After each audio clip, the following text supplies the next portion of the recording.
Welcome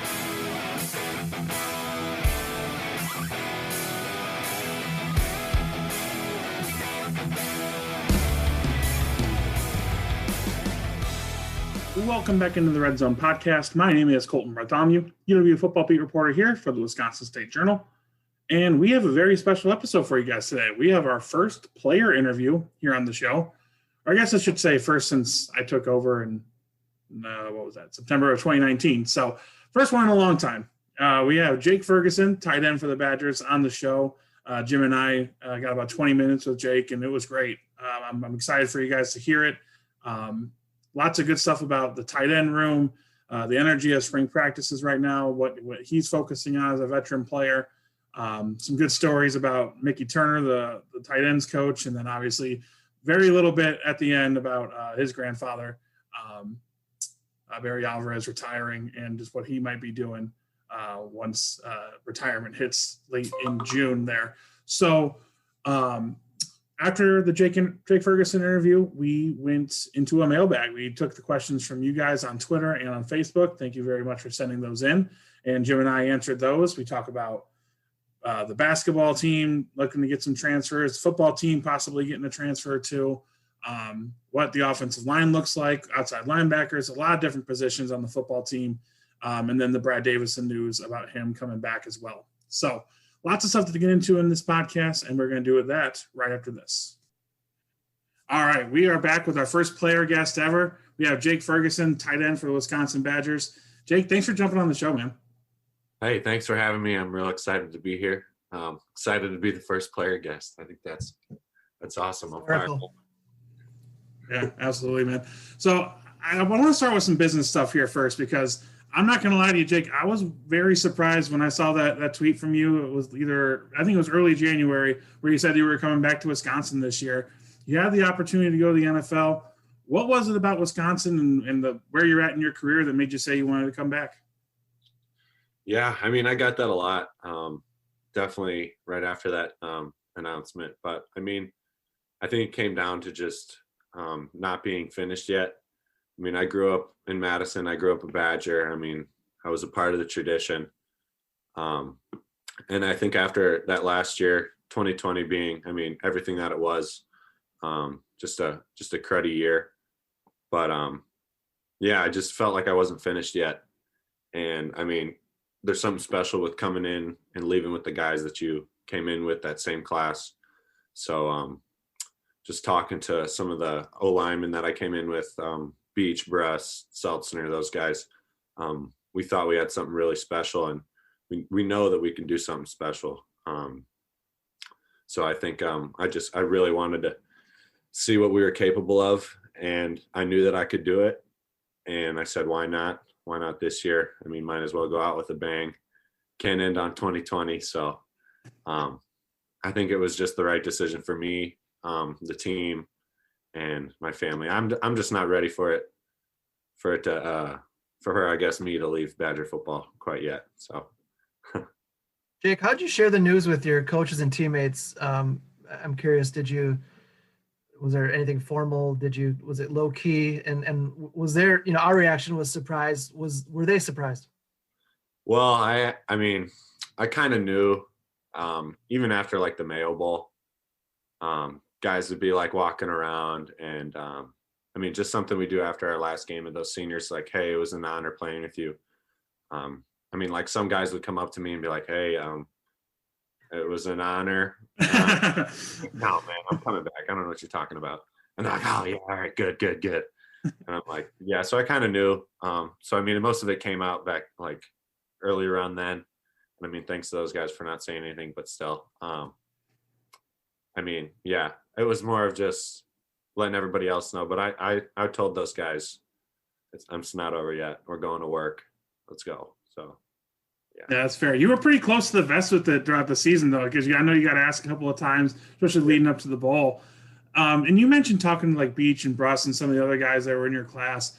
I've got to imagine that's kind of a tough thing, because you don't want to put undue influence on somebody and be like, oh, you got to come back, and people got to make their own decisions. But it sounds like you guys are kind of collaborative, like, hey, we think if we're all back, we can do something here. Right, for sure. And I mean, I think it was just a collective as a group, just being like, hey, we can really do this. But then at the same time, there's guys in my class like Adam Bay, who I was really close with, one of my guys. And I mean, I really wanted him to stay as a friend, but at the same time, dude, he's got a shot. You got to take it. Right. I think that's the best for him, and I'm proud of him. But I mean, for those who stayed and those who are still here in that class, I think we can do something special for sure. Spring practice going on right now, Jake. We were just talking about this before. We had a little mailbag with readers asking questions, and spring's always a little bit weird, right? Because you're so far away from the season, you're so far away from an actual opponent. You're a veteran guy. You've been through this a ton. Does it get old at all? I mean, a little bit, not so much, but I mean, like I said, or I haven't really said, but like 50% of our team hasn't even had a spring ball. So a lot of these guys don't really know like what's going on as much. And I mean, they're still kind of getting in the rhythm and how we're not really playing for a game on Saturday, and you're playing, it's a marathon, that spring ball. And it is a time for you to improve on your craft. And I think a lot of these young guys are doing that, and you can see it. I mean, we got a group right now that isn't like improving, and you can clearly see it day by day, whether it's an old guy who's been out there or if it's a young guy it's his sixth practice. But it's really cool to watch. But yeah, I mean, it's good to just be playing football again back in spring ball. I mean, having a good time with the guys, learning, just being able to be with each other. It's good. Same kind of thought. No, go ahead. Quick follow-up. Do you kind of embrace being a mentor? I mean, obviously that's a role that you're in now. I mean, it seems the way you're talking, it seems like it's something you kind of enjoy. Yeah, I mean, I like teaching what I know, and I mean, watching the success of other tight ends especially fires me up. Whether it's Eschenbach making a big time catch in practice, or I mean, him catching the little 5-yard route against Indiana last year because I was out working on my shoulder. I mean, that fires me up. And I know we can be really good. So I love teaching those guys. Those guys have huge ceiling, and they're not even close, but they're getting good, and they can definitely make an impact now. And I mean, like I said, it is so fun to watch those dudes improve. And like if you go back and where they started, and they'll tell you, I mean, even myself, if you go back, watch our first practices, we're getting thrown by dudes. Guys are twisting us and throwing us off. And now, I mean, pretty much everybody right now, even Jack Pewitt with his 6 practices down, I mean, you can see he's getting down, starting to look like a real tight end. But it's really cool to watch. And I love doing what I can. And I mean, they still help me out sometimes. It's kind of bounces back and forth for sure. Yeah, Coach Chris kind of mentioned that, especially with older guys, he tells you find 1 or 2 things, make 3 at the max each spring session to really focus in on and try to hone and get better. What are those things for you this season? Because I got to imagine when you've had the career that you've had, like you can really fine tune, like, hey, I've got to get better at these 1 or 2 things, and really kind of just focus all your attention to those. Right. I mean, like a couple years, or I guess 2 years ago, that was really big for me in spring ball. And I mean, I tell those guys, just come in with one thing to fix. And now I think for me, it's just being consistent as a whole. But also like off the field stuff, like taking care of my body, just making sure I'm 100% going.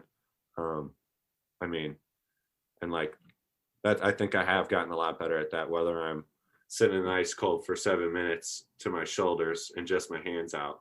And then, I mean, just little stuff like that. And then I think on the field, it's more just consistency. But I think I'm making some pretty good strides for sure. I think you had the quote of the year last year when you were talking about needing to get good weight, when you said it was all pizza and light beer going into 2020 or 2019. So are you still on that? Are you off? Is that out of the diet right now? I'm out of that diet. Yeah. That's good to hear.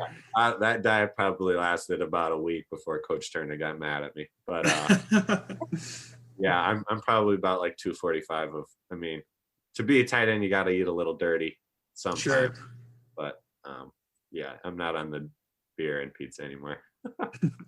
Nick, you ever does Mickey ever show film of himself playing? Like as kind of here's how you do it. Yeah, he does. Okay. So Yeah. he'll show it for sure, but he won't say it's him. You have to, I'll be sitting there and I'll kind of chuckle and he'll figure out that I saw him. And like, I'll be like, hey, that was a good block. And he just will start laughing behind us. But yeah, there's a couple times he'll show us, but there's one like recently, we've been having these team meetings where we do this little stuff. And like you see old pictures of old coaches and I keep teasing, I'm going to put this one picture of him where he's a little bit chubbier and he's all got his gear on. But no, I mean, it's awesome. And then you go back, he still does great stuff on his film. And like, we use all his film today. But yeah, it's still pretty funny for sure. I want to stick with that for a second because it seems like in your guys' tight end room, there are some characters like yourself, Rucci. I've talked to him a few times. He's a funny dude. Eschenbach, like you mentioned before, just what's the dynamic like in there? Is it like tough to get you guys reined in and doing work? Because it seems like you guys all like to joke around and have fun. Yeah, I mean, we're a pretty close-knit group. I mean, and we all love to have fun. And I think our group, we're playing our best ball when we're all having fun. And that's just the truth. But I think a lot of it is we also know when to lock it down. We know that it's not all fun and games. And then when you step between the lines, it's time to go. And I think that's what's strong about our group and what makes our group pretty special this year. And like I said, I think we're a really tight-knit group. Even Jack Pugh, he's a funny kid. I mean, just coming in, you can tell sometimes, I mean, freshmen are going to be shy, but once we broke his shell, I mean, he fits right in. He's going to be good. And you can tell he's just a natural athlete. I mean, he's getting stuff right in the meeting rooms. He's starting to answer questions correctly. And it fires us up. And like, we're all backing him up. So it's fun. It's definitely a good group to be in at Wisconsin for sure. You mentioned Jack Eschenbach before and how excited you are about him and some of the stuff he does. What should people know about him? He's a freak. He is the fastest tight end I've ever seen. I mean, from where he has come, his freshman year is mind blowing. I wouldn't trust him to block anybody his freshman year. It was bad. And now he's just like, it is crazy. He came back after that spring when we were like locked up for a while, and he had blown up, and he was like, up until then he couldn't get past like 230 pounds. And then he finally blew up and was like 245, looked huge and still could run fast. And now he's just, I mean, coming in, working on little things, and now he's just chipping it away. And he's starting to become a really good, versatile tight end. And it's really fun to watch him. And he's so funny too. At the end of yesterday's practice, he had a really big contested catch, got up and was like flexing, and all the tight ends were juiced. It was just a good way to end practice, but he's definitely making strides and he's going to be good for sure.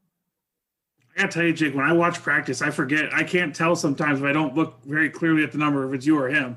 So that's probably more of a compliment to him coming from where he was just more of a blocker the last couple of seasons. Yeah, for sure. I mean, he can do it all now. So it's awesome for sure. And you've talked about the younger guys in your group, like Jack Pugh and in the past, Clay Cunda, Cam Large, all these guys. Seems like there's a lot of competition because, you know, you're at the number one spot there, and then, you know, Jack and Rucci have been in that number two. Just what is it like when you watch these young guys competing? Because you see it at spring practice, like, you know, Jack makes a big catch down the middle, somebody else wants to do it the next time. Just what's it like for you as a veteran guy kind of seeing all that? Right. It almost doesn't feel like competition. It just feels like the group of tight ends are like, heck, just throw out 4 tight ends. We don't like, you know what I mean? Whether it be we're down on receivers or down on fullbacks, that's what's great about our group is those guys are working so hard on the field and in the playbook that they can go fill in for a receiver, go fill in for a fullback. And I mean, just being that versatile is going to get you on the field. And whether it be I'm the only tight end or there's 4 other guys out there, I mean, just being able to do that is awesome. And those guys are taking it to heart so that they can get out on the field. And you can tell that they're working. I I just feel bad for Coach Turner. I mean, I don't know how you choose that. I mean, those guys, it's constant. Like those guys are just working. And you can tell they're improving. And yeah, good luck. I always thought if there's a 14 formation, it was going to happen at Wisconsin, right? Like, oh yeah. If it'll happen this year. I'll tell you that right now. Can you guys play running back? Seems like that the offense needs a couple guys back there. I keep whispering to Coach Chris the little Brett Favre 0-4 package. only tight ends. We'll see though. I like it. Jake, a lot of you guys have said that the chemistry is better this year, and there's obvious reasons for that. Last year was so weird that, you were restricted on how much time you could spend together off the field and stuff like that. Just how different was that last year, and how much of a challenge was it to build chemistry when so much was taken away in terms of that bonding type stuff? Yeah. It was really hard. Just, being away from the guys that you're going to go on basically go to battle with. You're not with them for half the year. You're not working out with them, grinding with them. It definitely makes a difference, but I think this year it's just completely changed. Guys are taking advantage of just being around everybody. We're staying in the locker room a little bit longer just to hang out with guys. The tunes are turned up all the way at all times in the locker room. It's good. It's good energy at all times. And just getting back to how it used to be, just kind of that feel of normalcy. It just feels good. And just being around those guys that you love, doing the thing that you love is, nothing beats it, So I think just being out of that funk is really big for us. Who controls the music in the locker room? I would think as one of the elder statesmen, you get some say in that, do you? Oh, yeah. We try to say no freshmen, but they've kind of taken that out. But I don't know why. I don't know. I'll have like country going in the morning, and then all of a sudden it'll switch. But it's a funny dynamic going on in there in the music iPad. But it'll switch up. It'll switch up for sure. I've appreciated the last couple of days or last couple of times we've been to practice all the DMX, respecting the legend there. We had to. Getting back to the camaraderie thing, though, because Isaac Rendo actually talked about this when we talked to him the other day, just not being able to lift with dudes. Like, you guys having to be one person to a rack and, like, all spread out and, like, everything like that. Just from, like, exercising stinks.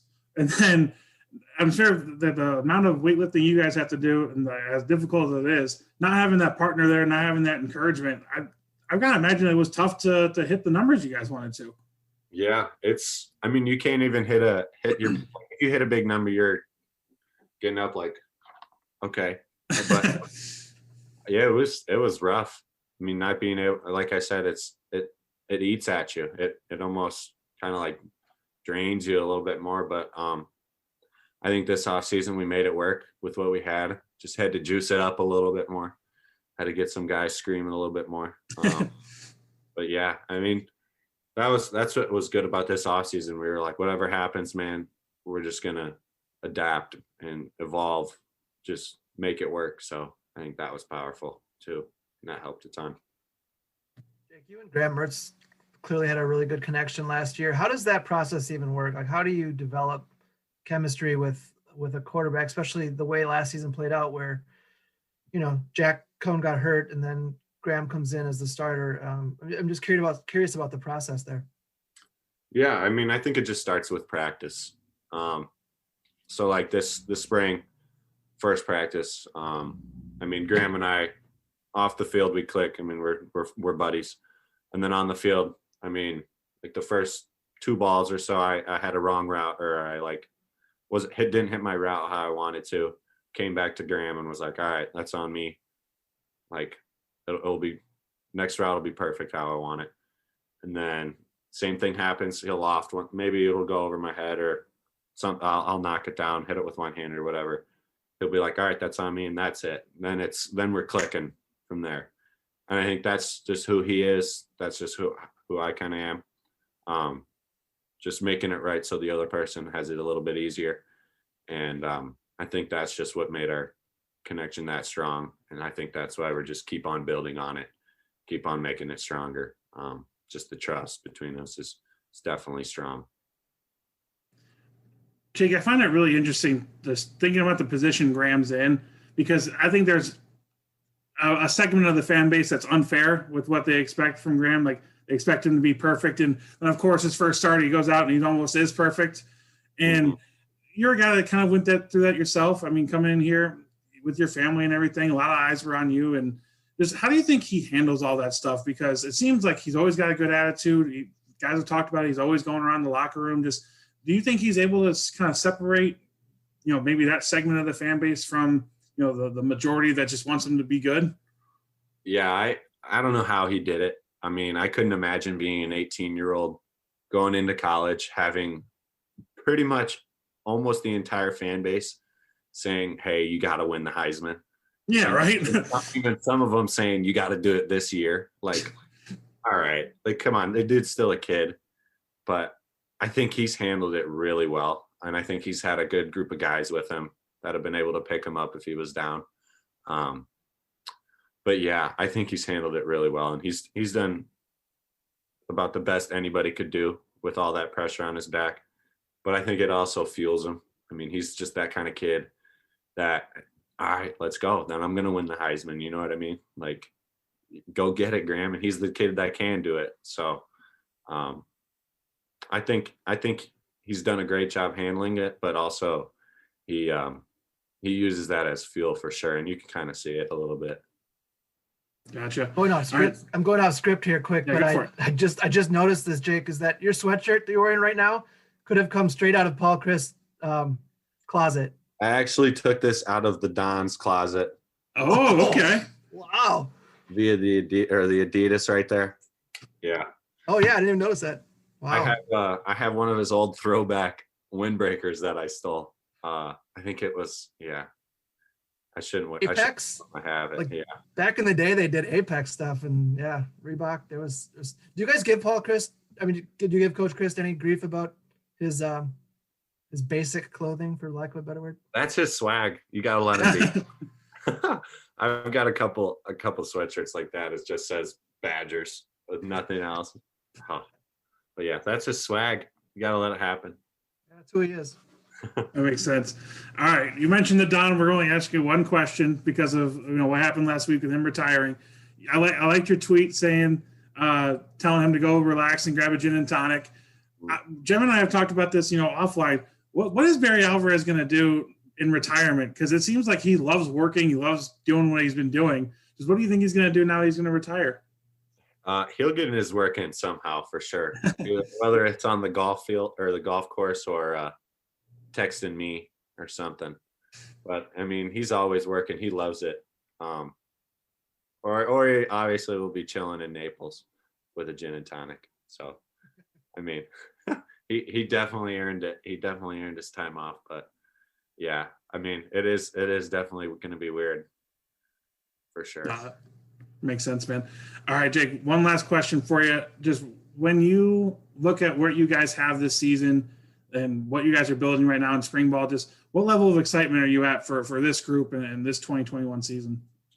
It's really exciting. I mean, just the idea to even get back to normalcy, but also just the feeling that we do have this really special group. We do got all the right pieces in all the right places.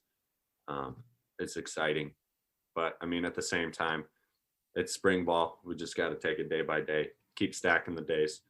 I think that's the most important thing. But, yeah, it's you can definitely feel the energy starting to rise up, and it's not plateauing. It's just going up. So it's really exciting. Absolutely. All right, Jake. Well, thank you so much for joining the show here, taking some time out of your day. I know it's been a busy week and everything like that. So thank you so much. And hopefully we can do this again sometime maybe in the summer. Awesome. Yeah. Hey, thanks for having me. All right. And we are back with Jim Polzin. We're going to answer some of your guys' questions here in the mailbag. Jim, we got one that I know that both of us are pretty interested in to start with. This is from Jory Mama on Twitter. How active are the Badgers really in the transfer portal, or do they still believe more in player development?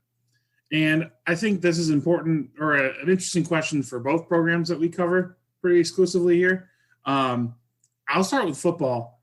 Not very, and I thought they were going to be this season. I thought they were going to be a lot more. The there have been reports about, a couple of receivers that they've gone after and a running back or two that they've gone after. But obviously, the only one that's committed to coming in is Isaac Townsend from Oregon, so the defensive end. So I don't think that they've been pushing as hard as maybe I thought they would. And I think that says to me they believe a lot in the freshmen that they've got coming in. And maybe it's not going to lead to wins in 2021, but I think they don't want to put somebody in front of one of these guys right away and potentially miss out on a chance for one of them to break through in camp and earn some roles. I think it's a little bit different in basketball. I think, it's always difficult. Like they have kicked the tires in previous years on transfers, and sometimes with success, sometimes without success. And I think this year they're probably more active than usual, but being more active doesn't necessarily mean you can close a deal. And there's a lot of reasons for that.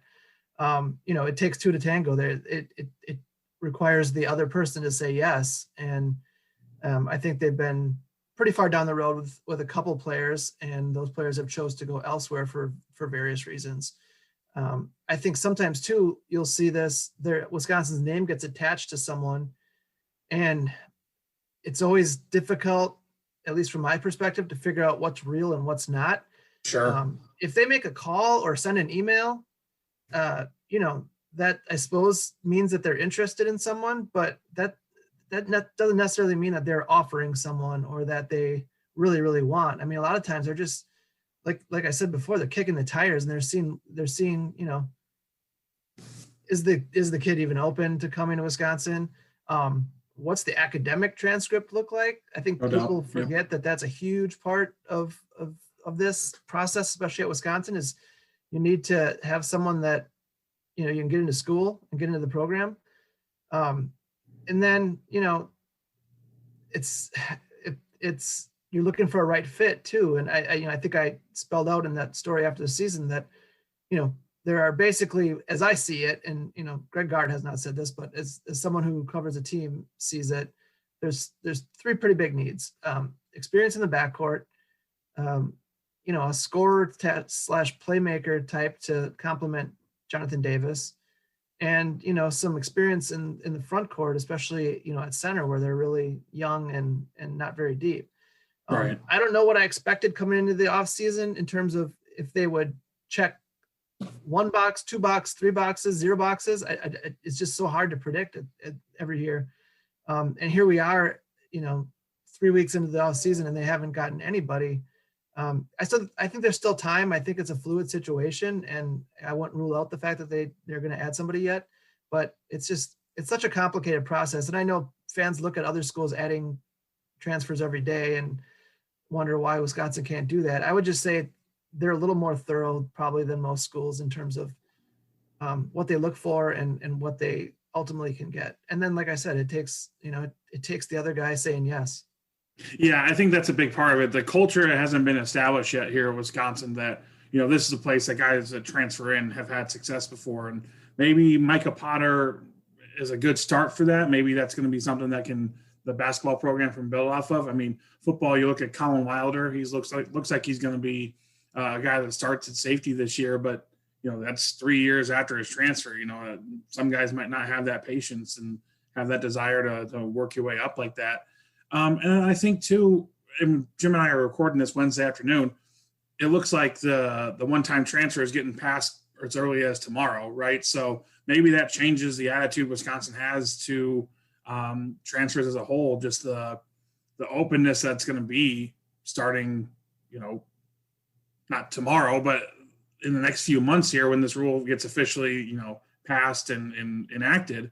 I mean, everybody's going to have a chance to transfer without sitting out, and maybe that changes an attitude or two to bringing transfers in.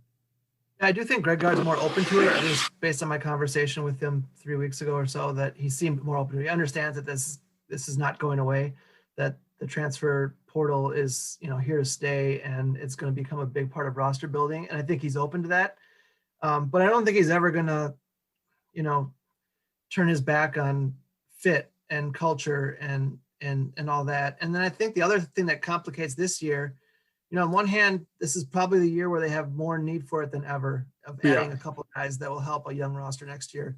On the flip side, we're still in the middle of a pandemic where players can't visit campus and you can't really get to know them in person. And again, it's a big hurdle to get over for a place like Wisconsin that really values building relationships in the recruiting process and getting to know, so much about the player they're recruiting and hoping that the player gets to know more and more about them. It's a difficult year to be going into a season where you really need to add a lot of pieces, because I just think it's challenging and you run the risk of bringing in the wrong fit. No, absolutely. And we had another question from Megan on Twitter. She asked about Brad Davidson. He kind of answered that question for us this morning, announcing that he was going to come back. Then she also asked about how likely it is to bring in a veteran transfer. And you just kind of laid out the positions there. But if you had to say, like, what do you think is the most likely scenario? What would you say is the most likely between that somebody in the backcourt, that slasher scorer type, or a big man coming in for Wisconsin in the transfer market? I think a big man is the more likely, and I don't have any real specific information or names to offer, but I do think I think you need some size and experience up there to spell guys like Steven Krall, who I think is really going to be a good player, but is very inexperienced and probably still needs some work in the weight room.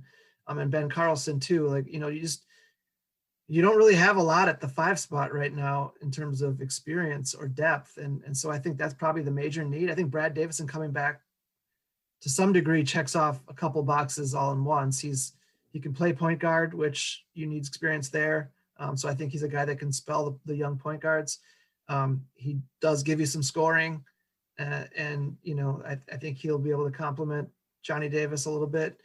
So I think you get experience just in general and leadership. So I think he does check off some boxes there that, if you brought in a different type of transfer, maybe that doesn't accomplish as many things. Sure. All right. So let's move on to the next question here. We'll stick with some football ones and we'll wrap up with a basketball one. This is from Steve on Twitter. What do you think the current outside linebacker depth chart is? I feel like there might be some of the best young talent on the team out there right now. Nick Herbig, Caden Johnson, Aaron Witt, Spencer Lytle. And then there are veterans like Noah Burks, Isaiah Greenbay, and CJ Getz. I would say right now when you look at the spring practice rotation, you're going to have Burks and Herbig as your top group. The talent that Herbig showed, and then just the steady hand and the experience that Burks brings. There's talk about him, having kind of a breakout year and being more of a playmaker. I'll believe it when I see it. He's a solid player. I think he deserves a start given what they have seen so far on the field from what they have. But I do think that that's a spot that we could see a little bit more rotation, especially in pass downs coming up this year. But you've got Herbig there that you're pretty sure is going to be your field outside linebacker. And I've said it a few times, but he was basically just doing what he did last year on talent and speed and just a tenacity. I think he's had some time now to learn the system and actually learn some more technique, how to get around Big Ten tackles, big time difference between what he saw last season and what he saw in high school. So I think that's your number 1 and 2. And then I think when you get to that 3 and 4 spot, it gets really interesting because in spring, it's just been who's healthy. Those guys are out there. I mean, TJ Bowers, an early freshman, was in the second group on Tuesday, because a lot of guys were hurt. But I think when you get to, if everybody's healthy, I think you've got to throw Aaron Witt there at the boundary side. And then I think Spencer Lytle is playing well enough and has been earning his stripes the last few years to be that other guy. If a Caden Johnson or maybe one of these younger guys like TJ Bowers, like I mentioned, or some of the freshmen that are coming in that can earn that second role, I'd be surprised just because there's a lot of belief in what Lytle's doing. But that's where I would see the top 4 right now. Yeah, and so much this will depend too on the rest of spring and then the summer session. There's a long time between now and August when they start training camp for these guys to get better, and not only like physically better in the weight room, but so much of it depends on how much these guys spend away from just in the film room and stuff where they can mentally get better and more prepared, and then that stuff shows when they get back on the field in August. So a lot of these young guys, I really, you look at this group and it's an exciting young group, right? I mean, I think probably if you look position by position on this roster, outside linebacker is the one that stands out to you in terms of just young talent. And I'm excited to see what they can do. They've got they've got the makings of some pretty good depth there, I think. Yeah. And I should say Getz was in that second group, him and Lytle kind of moving in and out depending on who's healthy. I don't want to not mention him because I think he gives them a level of strength against tackles and in the run game that they just don't really have elsewhere, just with his size and his, just physical strength. I think he's probably the strongest guy in the group. So I want to throw his name in there as well. All right, let's jump into Bruce's question here. He said he's interested in diving into the defensive end position. Lost 2 starters, injuries impacting spring practice. Matt Henningsen's coming back. You got Bryson Williams getting some reps. No, they expect pressure from offensive linemen, but the run defense suffered a few years back when they didn't have the depth at defensive end. He has concerns. I think that's fair, given what we've seen so far. And it's tough because you've got Bryson Williams, who's been hurt pretty much all spring practice, and Keanu Benton, same thing. So they're putting defensive ends at nose tackle. And, Mike Jarvis, who's an early enrollee freshman at nose tackle, he's just trying to survive. He's just learning, and it doesn't look great right now when you watch the defensive line at practice. But I will say the reps that I've seen Matt Henningsen, especially in one-on-one pass rush, Isaiah Mullins, I think, is a name that people need to start remembering a little bit more when we talk about the defensive end position, because he really saved them rotation-wise last year after Henningsen got hurt. And I think he's going to be able to step up. And I don't know how many flash plays, how many sacks you're going to see from him, but he's going to be one of those kind of old school 3-4 defensive ends that's eating up a bunch of blocks and you just can't move them off the line. So I don't know if I have concerns about the defensive ends. I know you don't have a ton of depth there, but the top guys, as they've shown, as long as they can stay healthy, I think you've got enough guys that you're going to be okay. Not going to be dominant position by far, I don't think, but enough that you're not going to be saying, oh, the defensive line's killing us. Right. We've said this before too, but they run so much stuff out of they run so much nickel that when you only have 2 defensive linemen on the field, you can get away with a lack of depth to some degree there because they do spend so much time, in not in their base defense. So, but you would like to see some of the guys, like Isaiah Mullins is a guy that intrigues me, and if he can step up and be someone you can count on, I think that would be huge. Yeah, and you made a great point about nickel because Jim Leonard said about 70% of the snaps last year were out of nickel. I think you've got to get some snaps in that 2 lineman set from Keanu Benton or Bryson Williams.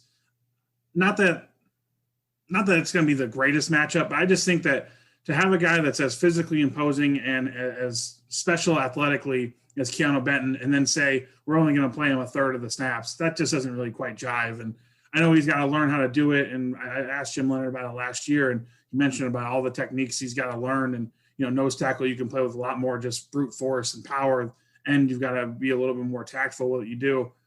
I think that's somebody that's got to be a big factor at end next year, because just having him off the field, you're not putting your best 11 out there, and that's what they always talk about. All right, let's jump into Richard's question. He says, what are your thoughts on the changes in the offensive line this spring? It's a good question because I found it very interesting that Logan Bruss is going to be playing tackle again. Started at tackle back in 2019. He was right tackle opposite Cole Van Lanen. Then in 2020, they moved him into guard on the right side with Tyler Beach playing tackle. And then now they've got Bruss playing right tackle, Beach playing left tackle in the first group. And then on the inside, you've got Jack Nelson playing right guard, which is intriguing as well. Caden Lyles man in the center spot, and then Josh Seltzer at left guard. I'm concerned's not the right word, because we've seen Logan Bruss be a very good right tackle. I'm just worried that, a guy like Logan Brown, who really came on pretty strong, and I thought played a really good game in the bowl game against Wake Forest, and admittedly, that was against a second-string defensive end. Their guy that's probably going to get drafted first round, opted out early. But I just thought that Logan Brown looked like he was on line to, kind of cement that left tackle spot. Now I don't know. Now it's really up. It seems like it's a legitimate 50-50 race between Tyler Beach and Logan Brown here in spring. And then whoever ends up losing, maybe they become the swing guy and is the backup both places, or I'm not sure how it's going to go. But I'm very surprised by that. And maybe it's just because Logan Bruss said, hey, I much prefer tackle. But I think that's kind of the position battle or a switch to watch here on the offensive line. Yeah, I was going to say too, it's I always hesitate because it's so early. It's spring. We're talking April 14th right now. I think this is the time to play around with stuff if you're going to do it and try to figure out who fits best where. So, talking about depth charts this early is always a little bit, it's sketchy because come the second week of August, if this doesn't work, we've seen in the past where they've decided to just we'll go right back. Yeah. They'll do that during the season once in a while. So, I like the idea of experimenting in the spring, and maybe that's what this is. Yeah, Logan Bruss even said that. He was just like, yeah, I've learned in spring to just expect everything because especially Joe Rudolph in particular is a guy that's going to experiment here and see where guys are at. And I was thinking about it watching practice on Tuesday. Like, it's got to stink to be an offensive lineman in spring practice because, like, you're not thinking about a defense. It's all about yourself. And you're going against your same defensive lineman every time. You're doing things that you've been – the same steps, the same plays over and over. And then not only that, you added the contact element of it too. I've got to imagine that part of it for offensive linemen gets really old in spring. So maybe in part of it is Joe Rudolph throwing guys at new spots that make them really kind of lock in and try to learn something new.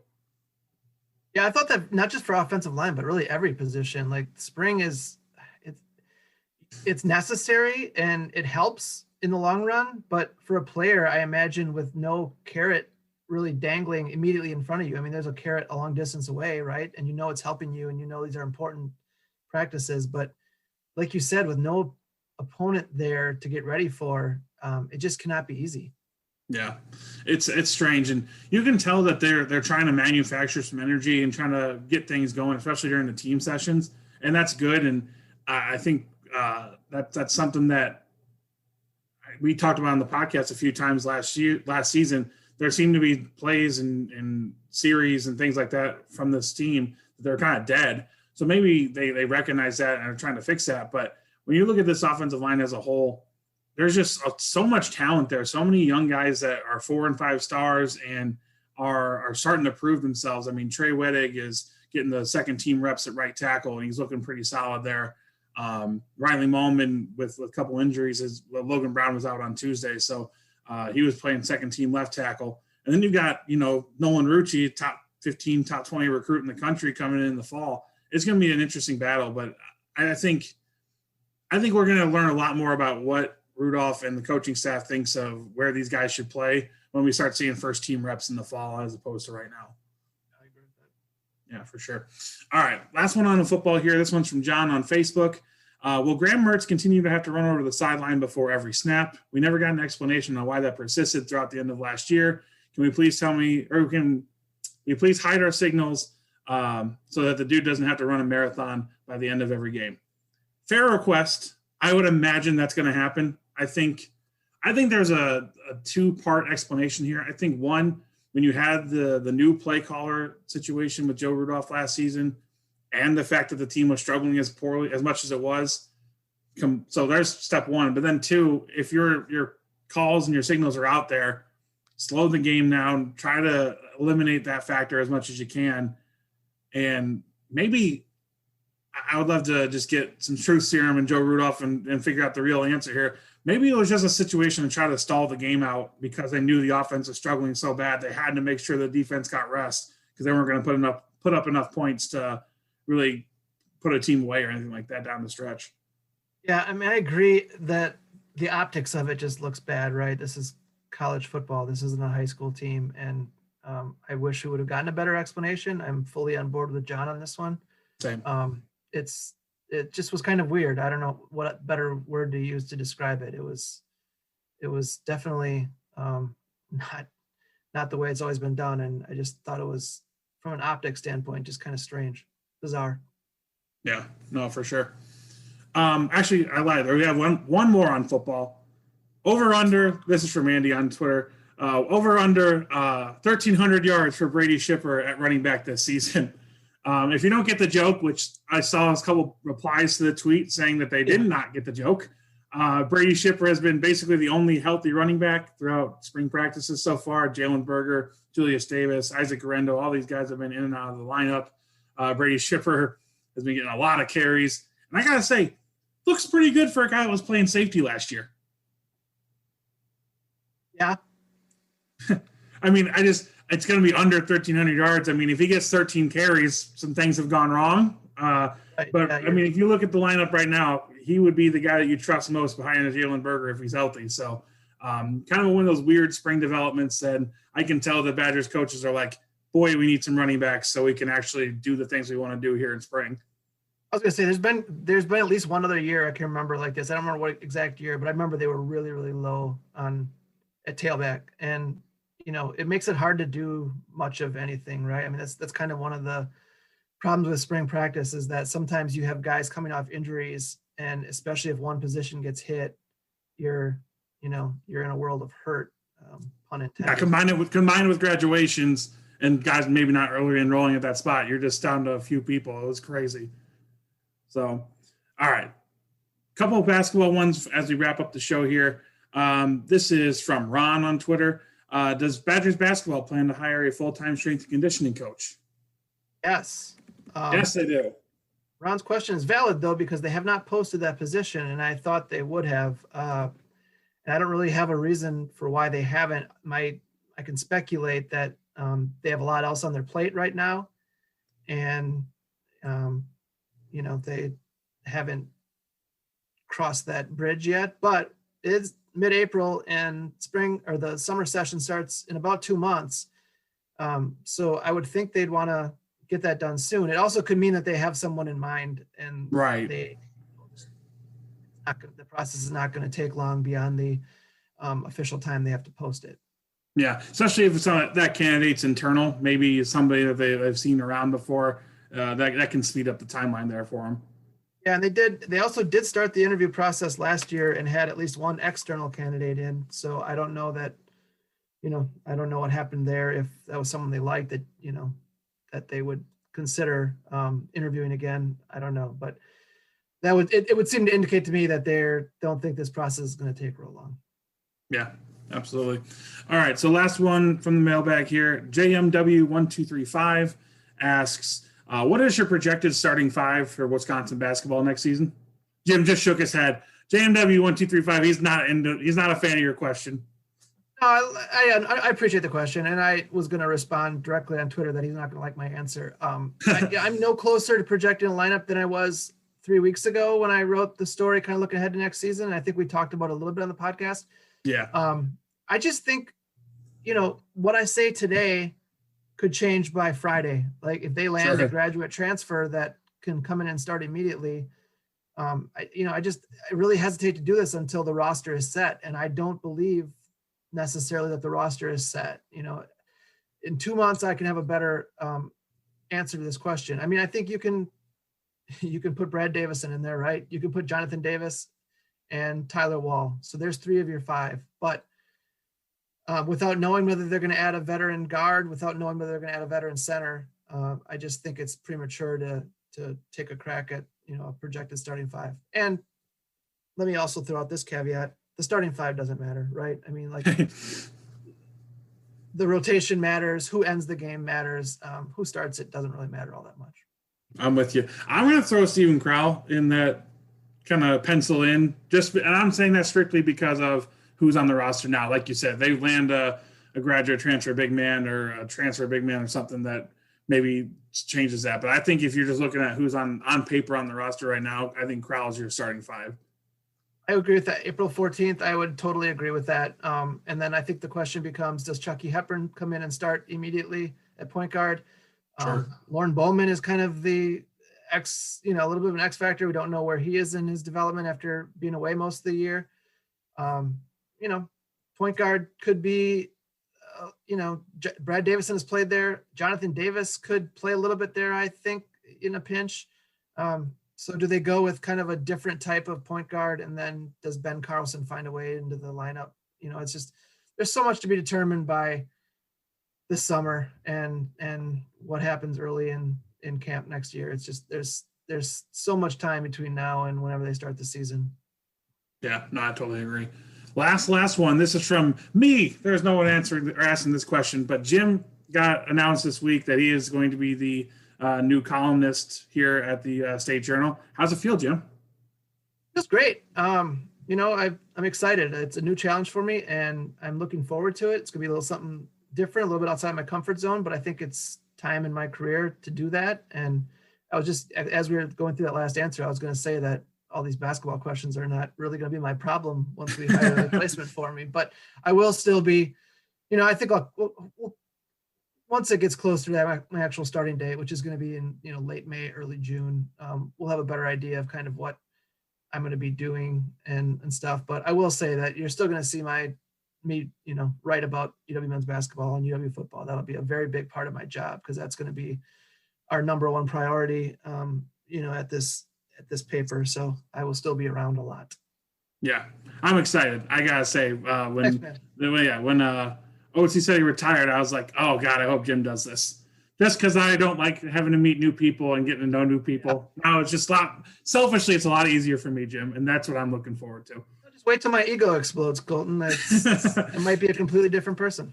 Fair enough. Get syndicated. Everybody's out there. See what happens.